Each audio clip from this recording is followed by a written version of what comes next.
So Katt, she's a consultant on social media. She talks really about the strategy. So not all of you guys have to be on every social media platform. It's really picking the best ones for you. You know, some of you, it might not be best to be on Instagram or Pinterest. Like, for example, I'm a dad blogger. There's not many dads hanging on Pinterest. So I don't use Pinterest much. Snapchat, it's a little bit for the younger generation, so I don't use that as much right now, but I want to learn about that, right? So Google+, I'm not using that as much. So figuring out your strategy, that's what Katt is really a specialist. So I encourage you guys to take lots of notes, tweet away, and let's hit #1 in Canada, trending with SMS tree. So Katt Stearns, let's welcome her up. Big round of applause. Awesome. Can you guys hear me okay? In the back? Awesome. Thank you very much, Ricky. I'm very glad to be here.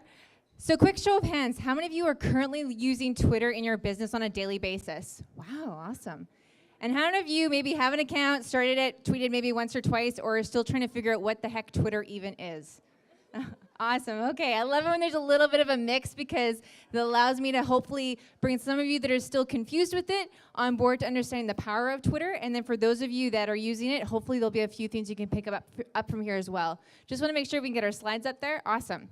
So as Ricky mentioned, one of the goals here is we definitely want to get this trending #1. So the hashtag, if you have not been using it today, is SMM Mastery. And as well as we're going through this presentation, if you have what I like to call those tweetable moments, those moments that kind of go, aha, that's really interesting.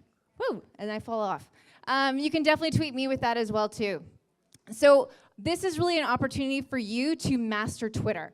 Twitter is my favorite platform, and I'm going to share with you a couple of ways that I've grown my business with that and the way that we've helped other businesses do that.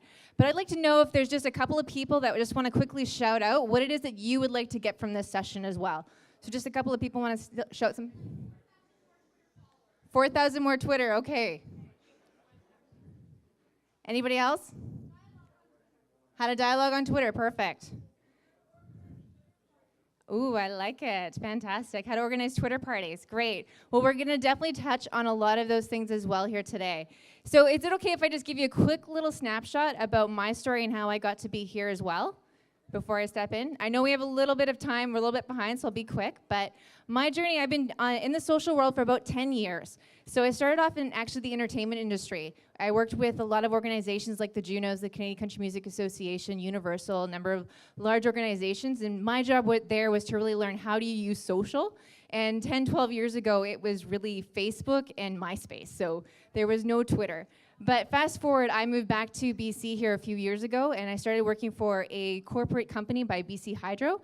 And so I worked with them doing a lot of industrial and commercial marketing, and then I also worked with residential with the PowerSmart program too. But on the side, I did a lot of consulting with small businesses. And one of the things that I really found, and as Ricky mentioned, was that a lot of companies really struggle to understand why you use these platforms. And so what I really like to help businesses do is find that strategic social. So it's not just to use social because Pinterest is the new best thing or Snapchat's this new great thing and I have to be on it, but does it really drive a business goal? So as we go through today's presentation, Twitter might not be for you. I think there's a lot of great opportunities you can gain from it, but take an opportunity to kind of step back and think, is this something that can really help drive the goals of our business? And that's really going to be an opportunity for you to kind of figure out the right platforms. Because if you were to take everything you've learned today from all these amazing speakers and apply it, you're not going to have enough time in your day to run your business. So pick the right ones that are for you, and then leave the rest for a little bit later, and you can start to pick those up slowly. Sound good? Awesome. So the first question I'm always asked is, what is Twitter? So Twitter essentially is a microblog that answers the question, what's happening? And you do that in 140 characters. Now a character, for those of you that don't know, it's anything that's a space, that is a number, that is an exclamation point, that's a letter, that's a link, that's a picture. Anything that you touch a keyboard with or you attach to is considered a character. So you're trying to get your message out in short little bite-sized pieces in 140 characters. And then people can subscribe to that. So just like you would subscribe to a newspaper or to an email list, they get to subscribe to that as followers. And the great thing about Twitter is that you can have a lot of people that follow you, but you don't have to follow them all back. So if we were to think about how Facebook works, where if somebody sends you a friend request, you have to accept that. And then some of us, we don't accept them because we don't want to have all these other people reading our personal information. On Twitter, you can have a lot of people follow you. It's a good practice to follow them back. but you don't have to, so that you can pick and choose the right people that you want to connect with, the people that you want to be able to follow. So it's a really great opportunity for you to be able to just start to figure out again the types of people and conversations you want to be a part of. So how does this apply for your business, and what are some of the ways that you can use it? So a quick example that I want to share with you is a client that we worked with a couple of years ago was a company called Coco and Lily out in the Fraser Valley. And it was a nonprofit that focused on really helping to support children with diabetes. And one of his goals and objectives with this business was that he wanted to be able to get more exposure, he wanted to get more media involved. So I said, Twitter is a fantastic way for us to do that. So what we decided to do is that we decided to come up with a really creative video, a couple of created images, and we started tweeting Main Street Media. And one of the people that we tweeted was Global BC. And one of the people that was managing the Twitter account, his daughter had diabetes. After seeing our tweet, he got really emotional about the story that was behind this, and we ended up doing a couple of series of interviews and videos that went on Global BC, and all of that was through a connection on Twitter. Previous to that, we had sent probably 3 or 4 emails directly and no response. But Twitter, we were able to connect with those people and get those great responses. So that's an example of how Twitter can really drive and help grow your business. There's also a lot of other benefits. Just recently, some of you might have heard that Twitter and Google have actually just signed a deal again together. They'd done this a couple years ago, and then it kind of fizzled out, but about a week ago, they decided to sign another deal. So I think you're going to start to see Google and Twitter work a lot closely when it comes to SEO as well. So it can be a really great opportunity for that. So what I want to be able to go through is a couple of the fundamentals when it comes to your Twitter account. So we're going to go through creating your profile, tweeting, and networking, and how these all work together. So starting with the create your profile. When you're creating a profile, as a lot of the other speakers have mentioned, the number one thing you want to have is your profile picture. And this profile picture should match the profile that you have on a lot of your other accounts as well. Ideally, it should be a picture of a person. We all like to relate to people. We don't relate to brands. If you happen to run a brand with a company, your logo is perfectly fine, but if you can put the CEO or one of the main speakers of your organization there, that's perfect. But what you want to do is you want to have a really great picture of a person, not your cat, not your dog, especially when you're using it for business. The next thing you want to do when you sign up for Twitter is you want to make sure you have a really strong Twitter handle. That's how you engage with people on Twitter, is through a Twitter handle. Now this Twitter handle is going to be 15 characters long. And so what you want to make sure you're doing is you want to be coming up with a really clear name and a clear identity for your company.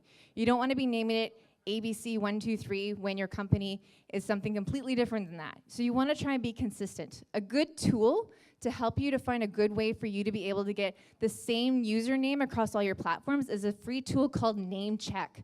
And check is spelled C-H-K. That's a really great tool to help you really understand where your username is already taken and where it's not taken, so you can make sure they're the same. The next thing you want to really focus on is your bio. And this is the number one thing that you really want to focus on with your profile, aside from your picture. And I'll explain with you in one of the strategies I'm going to teach you on why it's so important. So your bio should really be a story. It shouldn't just say, I'm a realtor, or we sell clothes. It should be something that has a little bit of a story behind it. So what we like to use as part of our formula is that your bio should have a description of what it is that you do, how it is that you can help, and what it is that you're passionate about. If you're a personal brand, this is what you really want to focus on. My profile talks about how I do social media consulting, but also mentions that I like wine, chocolate, coffee, and I'm a runner. I have more people contact me on those points than anything else. So that's what you want to think about, is that show people who you are. If you're a realtor and you just say that I'm a realtor and click my link below to see the latest listings, nobody's going to get excited about that. But if you say that you're a realtor and that you happen to have a dog, or you're a mother of 3, and that you happen to love red wine and you live in the Vancouver area, and oh yeah, you're a realtor, people are going to know a little bit more about you as they're trying to find you on Twitter. So that's really going to help to really start to help people understand who you are and connect with you as that person. If you're a brand, what I want you to start to think about is what your mission statement is with Twitter. Why should people follow you? They're not going to be interested in just hearing the latest updates of your business that has nothing to do with them.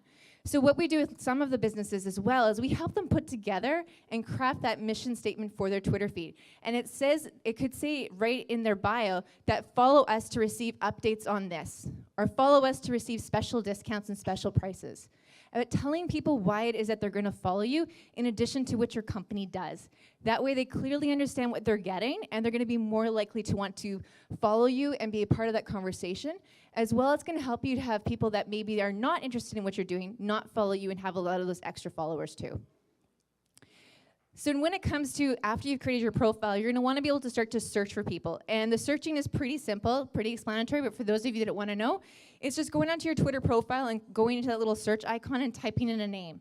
Once you find somebody you want to follow, you can go and click on their name, press the follow button, and from that moment on, you are now going to receive any tweet that they happen to send out. Now, the unique thing about Twitter compared to Facebook is that Twitter is real time. So whereas Facebook has an algorithm that determines what you see and what you don't see, Twitter is real time. And so it's really great to have a lot of live interactions like we are today, that if you were to go and do a search on this hashtag social media mastery, or you were to go and search anybody's profile, you'll be able to see in real time what it is that they're sharing. So it's really great for stuff like this. And so this is what you want to be able to do, is just go in here and find the people that you want to be able to connect with. Now, some of you are probably thinking, after I follow about 100 people, it gets kind of noisy and I get really frustrated, and we'll talk about how we can fix that for you. So the next thing, just to kind of give a little highlight for those of you that are maybe really new to Twitter, on the top of your Twitter feed, you're going to see a couple of different icons that you can click on, being home, notifications, message, and discovery. So quickly, the home one, that's the home feed, just like your Facebook feed, where you're going to get all of the streams and updates of everybody that has been tweeting in real time. Personally, we don't spend a lot of time here. It's probably going to be one of the things that is going to drive you crazy, because the moment you get in there and start reading a tweet, you're going to see that you have 500 new tweets that are already coming down. So we don't spend a lot of time in here. Your notifications, though, is key. That's where you're going to get notifications when people tweet you, when they retweet you, when they message you, when they want to connect with you. That's where you're going to get all the updates that apply to you personally, and that's something you want to check. The next thing is messages, which we'll talk a little bit more about too, but this is the opportunity where you can personally connect with people like a text message. And then the last one is discovery, where you can start to see trending topics as well. Again, something that not a lot of people spend a lot of time in, but there is some really great strategies that you can use with the discovery session. So next, let's talk about tweeting. So Twitter tends to have its own language. It's very different than a lot of other things.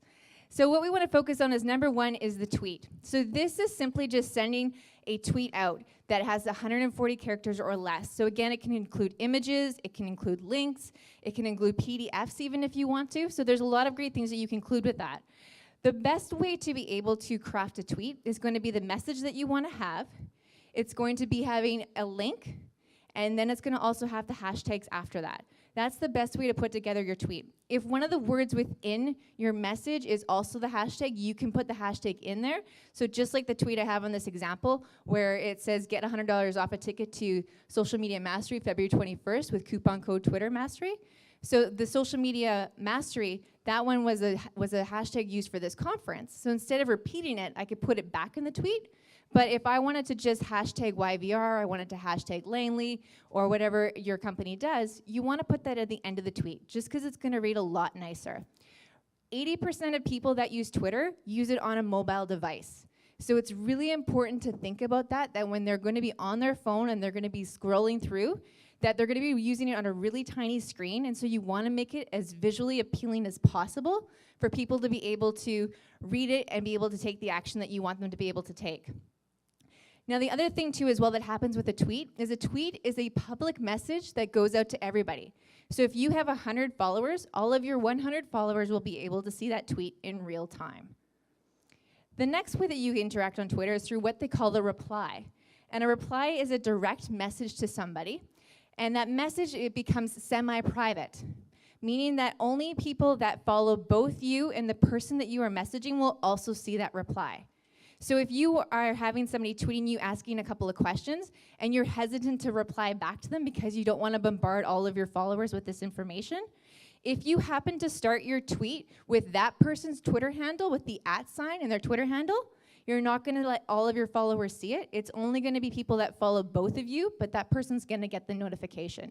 So you don't have to worry about everybody having to read that conversation that you're having. This is something that a lot of businesses don't realize, and a lot of people, when they want to recognize an organization, when they want to send a message to somebody, or they want to talk about being here, a lot of people, they forget that if you start off your tweet with that @ that it's not public for everybody to see, and so they don't get a lot of exposure with it. If you want to recognize somebody in your tweet, what you want to do instead is do a mention. And a mention is very similar in a sense that you're still going to use that @ and Twitter handle for that person, but put it somewhere else in the tweet. Don't make it the very first character. So you can put a word like hey, or check this out, or thanks for being here, or you can even just put a period in front of it, and that's going to take it from being just a semi-private tweet to a public tweet that everybody will see it, but they'll still get recognition for you mentioning them as well. So does everybody kind of understand the difference between the two of those two as well? Perfect. It's a little bit confusing. It's one of the biggest things that Twitter doesn't clarify, and it can be a little bit frustrating as well. Now, where the power starts to come in with Twitter. What I love about Twitter is that Twitter has probably the greatest opportunity for you to get the most amount of reach out there. If you think about Facebook, Facebook is really great to really connect with those smaller groups of people and really have those really tight relationships. So if you have somebody that goes onto a Facebook page of a business, they happen to share it to their own personal page, their friends and family and colleagues will see it, but that's about it. It's kind of in that smaller circle. Twitter is one of those unique things where you can have people following you from anywhere in the world. And so it's pretty amazing that you can have a message go out and somebody in Australia, somebody in Seattle, somebody out in Toronto, they can see that message and it can really start to grow. And you'd be surprised that you never know who's following you and who's listening and who's engaging and maybe even just like wanting to do business with you and they're not in your local town. And that's the great thing about Twitter. One of the best ways to start to get that exposure is through retweets. So what a retweet is, it's taking a tweet that you've sent out, and then somebody sees that tweet, and then they retweet that to all of their followers. So for example, if again you have 100 followers, you send something out, somebody sees that, and then they retweet it, and they happen to have 500 followers, you now have 500 people that have a potential opportunity to read your message. The thing, yes, question?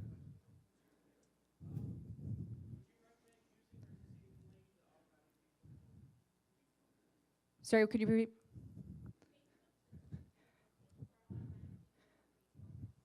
Perfect. Okay, so the question is, would I recommend using the Facebook to Twitter? So meaning that anytime you post on Facebook, it automatically goes to Twitter? So my recommendation is definitely not. So the reason being is that there are two different platforms. Facebook, you can type a very long description about your business, about a success story. You can add multiple pictures. You can do a lot of different things.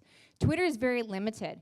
And so you have to remember that if you write a post on Facebook that is going to be 350 characters with 2 pictures, it's only going to show the first 140 characters on Twitter, and people might not understand the full message that you have. There's been some instances, and you could Google these, where people and businesses have done that, and a tweet goes out that is completely out of context as to what the story's about, and they get really bad press because of it. So you definitely don't want to do that. As well, somebody that uses Twitter regularly, it's very frustrating to see that click here to read Facebook. I'm on Twitter to be on Twitter to do that, and most people that are Twitter users, they're on there to have those conversations on Twitter. They don't want to have to click through to a Facebook link to have to read the rest of the story. So spend the time to separate them. There's great tools like Hootsuite that you can use to help schedule or buffer, or there's a number of different things can do to do that, but definitely don't link them together. But great question. So when it comes to retweeting, it's not a bad thing for you to ask for retweets as long as it's not with every single tweet you're sending out. A lot of people, they tend to do that where it's please retweet, please retweet. But if you have a specific message, if you're wanting to get a promotion out, if you're wanting to get people to share a sale or a bunch of information, you can definitely ask for the retweet and you're gonna get more people retweeting it. But you wanna think about it and only doing it on certain things. Now, what a lot of other people don't realize too is that Twitter actually has 2 ways that you can retweet. So the first way that you can retweet is that if you happen to be on your computer, you would see the 2 little gray arrows that kind of do like the little square around it. So that's the first way that you retweet. On your phone, it would just be, I believe it's just a retweet. What this does is that when you press those 2 little gray arrows, is that the retweet is going to go out a little bit different. So say, for example, in this tweet here, that this is a tweet that came out from Tourism of Langley. If I go and retweet that by pressing those 2 little arrows, what's going to happen is that tweet's going to go out to all of my followers, but it's not going to show my picture, and it's not going to show my name. It's going to show Tourism Langley. It's going to show Tourism Langley's picture. Now, where this is really good to do it is that if you have customers and clients that are starting to talk about how great your products and services are, and one of your strategies is to get people to engage with you on Twitter, then it's going to look really funny if you retweet how good you are with your picture and your name. So if you use this as a way to retweet it with their picture and their name, but it's going to show with this little grayed out area that it was retweeted by you, it's going to give a lot more authority to those retweets that are going out. The second way that you can retweet is through what they call a quote tweet that you'll see on your phone. And that's using the little RT. And when you do that, it's going to open up a new Twitter box that allows you to be able to write any sort of comments or be able to put any sort of changes that you want to that tweet. And it's going to go out with an RT and the person that you had originally quoted. And it's going to go out with your picture and your name. So this is a great way that if you want to show authority, if you want to be sharing interesting articles, if you want to be replying to people by saying you agree with their information, to really put you as that authority in your industry is a great way to do it. Now, what you'll find, though, is that a lot of people, when they happen to do tweets, they take up that full 140 characters. So when you get the opportunity to retweet it, you're going to get frustrated by saying, hey, there's not enough space. So what you can do is that instead of using what they call the RT for the retweet, you can change that R to an M and make it a modified tweet. Now, the general rule is that if you do a modified tweet, that you want to make sure that it doesn't change the context, but allows you to be able to make small little changes like removing hashtags or maybe removing a couple of words to allow you to be able to send out that message with your little personal touches on it as well. So these two types of retweets are really good to kind of to know the difference with, so that it's going to be able to help you to figure out which one you should be using when you get content. And this is a really great way when you start retweeting other people's content, they're going to be more likely to retweet your content too. So if you give the love first, they're going to give it back. Sorry, I have a question?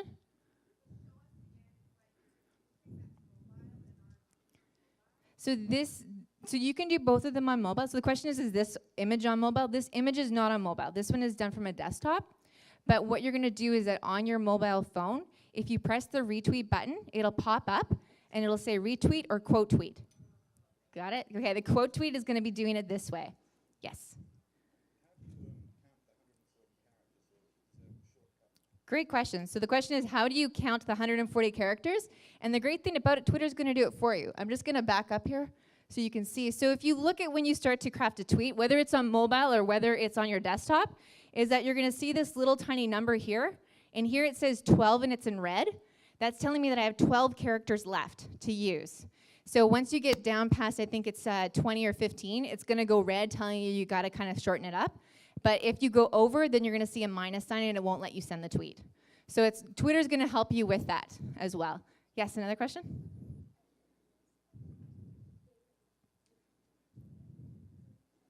So the question was, is there any etiquette rules when it comes to favoriting a tweet? And when you do that, do you have to automatically retweet it? And the response is no.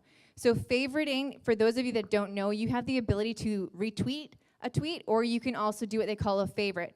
And a favorite will still send a notification that somebody's favorited your tweet. So a couple of things. Favorites can be used as a way for you, if you see a really interesting article and you don't necessarily want to retweet it, but you definitely want to save it for later, pressing that favorite button is a good way for you to keep it for yourself. Favoriting is also being used in a lot of ways for people to say thank you without replying back as a tweet. So if you happen to get a lot of people that are favoriting a comment that you say, hey, thanks for the follow, and they favorite that, that's their way of saying thanks too, without them having to do it. But you do not need to retweet those. Getting lots of questions here, so.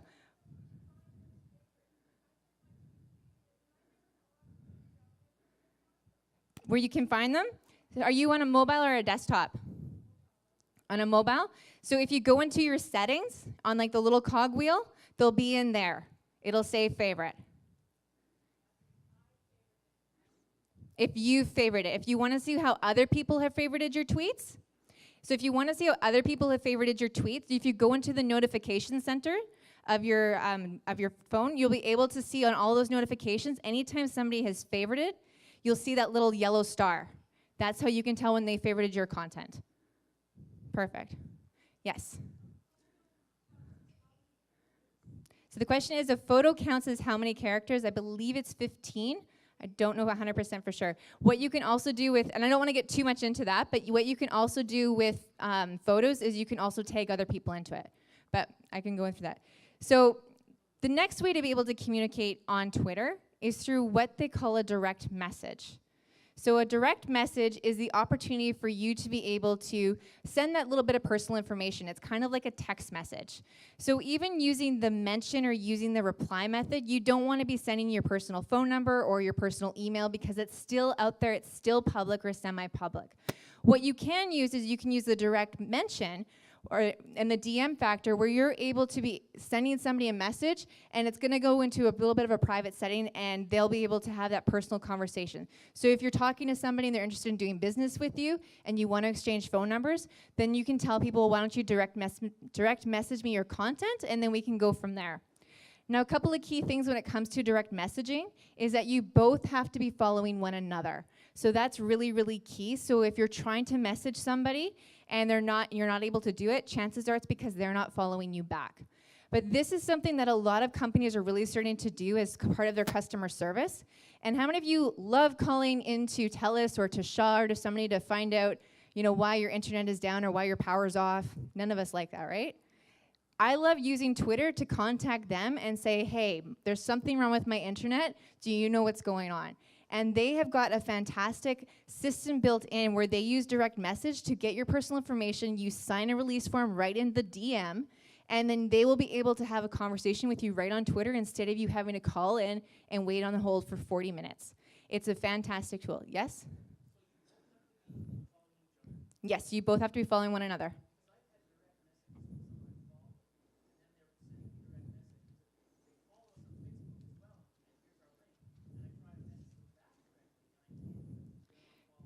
So there's a lot of bots with that. So what they're doing there is that they have a lot of things where you can do like validate tweets. So sorry, the question was sometimes you can get a lot of spam that you can have people saying, follow me on or like me on Facebook and click through here. So what sometimes happens a lot there is that there's a lot of auto bots that will go in there that when you have new people will follow, send a message, unfollow. There's a lot of things like that that spammers will do. So it's probably that where they probably have an automated system that will do that for you. Exactly, yep. So it's unfortunate. I don't recommend. The other thing too, kind of on that note, is that I do not recommend using direct message as a way for you to first contact people. Because of things like that, there's so many people out there that spam you that it's just gonna get frustrating, and sometimes you don't know when somebody's saying like, hey Jim, great to meet you. Come here and check out my ebook. You don't know if they're personally saying that to you or if that's just an Autobot that's doing that. So if you want to reach out to people, don't do a direct message as your first point of content.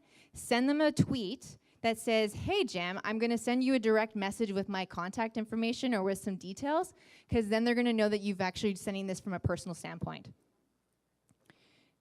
So the next thing that I wanted to kind of talk about when it comes to using Twitter is not necessarily how you tweet, but what you incorporate in your tweets. And as a lot of the other speakers have talked about today, hashtags have become a new trending topic all on their own across all different platforms. And so what a hashtag essentially is, it's a keyword. So just like you use keywords in Google, hashtags are an opportunity for you to use keywords in social media, and it originally started in Twitter. And so it allows you to be able to find these keywords, whether it's for a business or around an industry, or whether it's around topics. So like the event we're holding here today as well, we have the hashtag social media mastery. Now a big thing a lot of people try to do is they try to secure a hashtag. And unfortunately you cannot do that. A hashtag is an open public domain that anybody can really use and tweet across any sort of platform. So what you want to think about doing is that you want to make sure that you're finding a hashtag that is going to be perfectly used in your business for your industry and not finding other people that are using that currently. So a hashtag can be created by taking any words or numbers and putting them together and then just simply putting that pound or hashtag in front of it, as long as there's no spaces. So it's really simple for you to come up with something really unique for your business or for your organization, and it's a great way to start to get people to have conversation around it. Just like you've all been doing today by using the social media mastery, it's a great opportunity for you to start to build that conversation. Now, I want to also make sure as well, too, that when you use the hashtag social media mastery, that it doesn't go to a Twitter handle or a Twitter account by social media mastery. So if any of you have actually used the @ instead of the # in your social media mastery, you're actually tweeting a social media consulting company down in the States. So they're two different things. The hashtag can be used by anybody. It just happens to be affiliated with this event we're having here. The Twitter handle is associated with a business and an account. So when you're trying to create hashtags and you're wanting to look at things, you want to do a search. And you can do it very simply by going into the Twitter search, or you can use a really great tool like Tagboard, which is what we have over here, where you can just go in there, type in the hashtag that you want, and you can see if anybody across any other platform is using it. So you really want to do this so that you're not finding out later that there's a hashtag being used that is completely not to do with your business. And Jonathan, the speaker coming up earlier, had an unfortunate incident with that too, where it was a very inappropriate hashtag that he created. Pollux knows all about it. And it was not very good. So you want to do a little bit of research beforehand to find it. The other tip when you're creating hashtags, if you're using multiple words, make the first letter of each word a capital and the rest of them lowercase. Don't make all of your hashtags lowercase or all of them highercase. When you do that, you allow those creative trolls out there to have a little bit of fun with your hashtags if they're all the same letter. And there's a lot of, if you want to see a little bit of humor, you can go online and you can Google that as well, because it's pretty funny. But you can do this. So some examples of how you can use hashtags in your tweets. So number one is coming up with that creative hashtag for your organization. One business that does that really well is Joey's Restaurants. They have a series of about 5 different tweets, and they all start off with the way we, and then they fill in the blank with a number of different things. The picture I have here is about the way we cook. And so what they do in here is that they use this hashtag, so across all of their stores across Canada, that they can be tweeting and sharing their images and sharing stories about what's going on in the restaurants by using this hashtag, and corporate and everybody else can search on that hashtag to be able to find it. And then they also encourage a lot of the guests that come into their restaurants to tweet on this as well. We've also done a lot of work with Thompson Rivers University, where we created a hashtag called TRU Selfie, because all selfies were so popular. So when we were running a campaign to encourage people to turn off the lights, we had a little bit of fun by we asked them to go and to take a selfie of them turning off the lights, and then tweet out a picture of that by using the hashtag TRU Selfie. And it got a huge amount of traction. So for your business, if you have clients and customers that are coming into your office or coming into your cafe, or if you have products that you're selling and that they're getting them into the mail, putting a little note in there with a branded hashtag that applies to your business and encouraging them to take a picture of that and share that on Twitter or to share that on Instagram is a really great way to help get your message across. The second way that you can use hashtags instead of branding is to help people find you in search. So hashtags are a really great way to start to have conversations around that.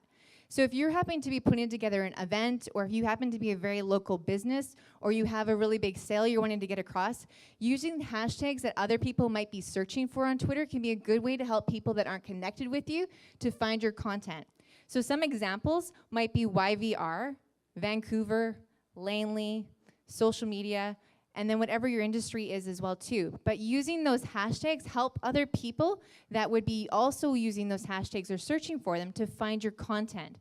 We use this a lot whenever we do events or we do conferences, just as like you've probably seen with this one as well. So it's a really great way for you to have other people be able to find your content and get the word out that way. So next I want to talk a little bit about networking, and we gotta tie it up here quickly. So there's a lot of different strategies, and I don't have enough time to go into all of them, but I want to share with you the number one strategy that I have used to grow my business. And a lot of people say, what do you tweet? How do you tweet? What should I be tweeting? How often should I be tweeting? It very much depends on your business. TELUS and a lot of the airlines, they use it very different. They use it from a customer service standpoint versus somebody that might be a realtor that might use Twitter as an opportunity for them to do research and to find out what's going on in the local areas versus somebody that has a business that you really want to be able to drive traffic to your store versus somebody that's a blogger that you want to get further reach with your blog. But this strategy applies to every single business as a way for you to be able to grow it. And it's just as simple as remembering thank you is the magic word. So what I mean by that is that when you go into your notifications and you start to see new people that are following you, this is what you're going to see. You're going to see their bio, and you're going to see that follow button. What most people do is they go down that list and they go follow, follow, follow, follow, follow. Or the second thing they do is they go follow and then tweet, thanks for following. Follow, thanks for following. So what I want to challenge each and every single one of you to do today is that I want you to take a moment, and I want you, when you go into that follow button, to take a moment and to read this little bio. So we talked at the very beginning about your bio being the most important thing, and this is the opportunity. When you follow people, they see your bio first and your picture. Here is your opportunity to say why you're different, to say why they should connect with you, to say why they should follow you. And if you have the opportunity to take even an extra 5 minutes a week, go in here and find the people that you feel that you would be able to relate with, that you could connect with, that would be great to grow with. Instead of just clicking that follow button and saying thanks for the follow, take a moment and read their bio and say, hey, I realize that you have a dog too. What kind of dog do you have? And starting a conversation there. I've used this strategy since the beginning time of Twitter, and that's actually how I ended up here today. A lot of you saw Matt Astavan speak earlier today. When I moved back to Vancouver, this was the tweet that I sent him. He was one of the very first people I connected with on Twitter. I managed to find it. And I noticed in his bio that he said he was a speaker in Vancouver. So I tweeted him back saying, I see you live in Vancouver. Keep me posted on your next speaking date. I'd like to come check it out.